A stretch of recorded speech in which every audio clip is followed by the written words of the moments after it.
There was a group of readers. I was among them, and we met different people in Kiev who are connected to the modern or the contemporary situation in Ukraine. We also visited different places, and the one which impressed me most maybe was the Museum of the Second World War. And I was really under the impression of private letters which were exposed there, and I decided that it can be really good material, so to say, for the text I'm going to write. That's why everything which is written in my poem is true. So the phrases are taken from real letters from women and men. And they're not only from this period, 1945, but I also did some little research into other periods of, let's say, tragic periods of human history, like other wars, First World War, and I found some other letters from that time, and I also took some quotes from there and incorporated them into my poem. And the poem begins with my personal experience of the situation in Ukraine right now, because I do some translations for the negotiation process, which goes in the framework of Minsk negotiations. And I also translate some private letters and some official documents. And it really kind of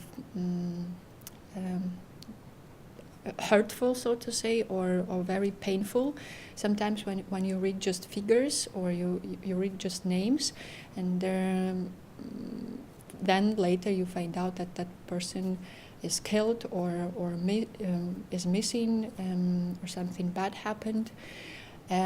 So it all influenced me as a poet, and that's why I decided to make such a text. Usually when we speak about wars, this notion of heroism appears, and I really wanted to, to shake it a little bit, because when simple people get to war, I think it's a very unusual situation. I mean, we are not born to lead wars, so to say. And all your ethical or aesthetical concepts can be shattered. And then the question for me is really, what is hero, and why is it connected so much to this war discourse? And I try to show that, first of all, this is really controversial. I really a hero in the positive meaning when we speak about such a tragedy as war, because at war we have those who were defeated and those who won, but you can be on both sides, so to say. I mean, you never know whom you will be born next time.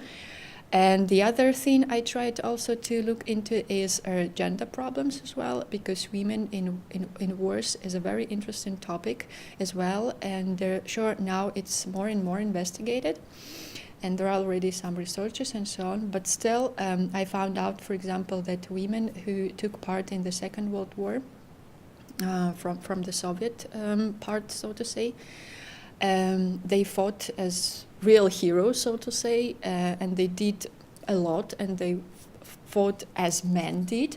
But the attitude of people when they came back home was really negative to them, because they thought that they all were like horse, and they're just slept with those officers to get their medals, and it's really terrible to think like that. And I know that many of them even hid the information. They disguised that they were at war and that they had medals, because it was like a disgrace for them. And it's also very, very controversial for me, and I try to imagine those women who lived during that time and how it was for them to to serve for the native land, for their motherland, but at the same time they couldn't speak about that.